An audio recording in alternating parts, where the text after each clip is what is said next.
Thanks, George. I think a lot of people in this room know that I go back with George Hirsch to the 1970s, and we've done a lot of wonderful things together and share a lot of experiences around the world, and it really is very special to receive this honor. Marc Bloom, the 2015 George Hirsch Journalism Award, and congratulations. Thank you, Larry. Appreciate it. And you've had a long breath in running journalism. I recall you first in the Harrier magazine. Was that how you started writing about running? Actually, when the Harrier came about 10 years after my start. I started as a high school senior sending results and stories to Track and Field News, which was actually a very common way to start back in the day.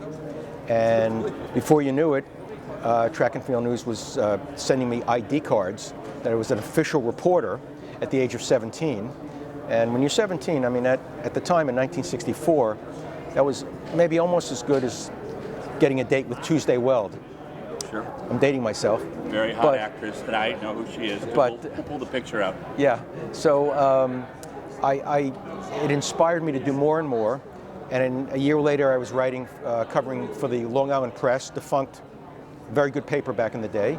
And then in 1966, I started my career with the New York Times as a contributor, which has gone on really to this day. And as far as the Harrier, I always had a love for cross country, even though I wasn't a very good cross country runner myself. Mm-hmm. And there wasn't any publication devoted exclusively to cross country.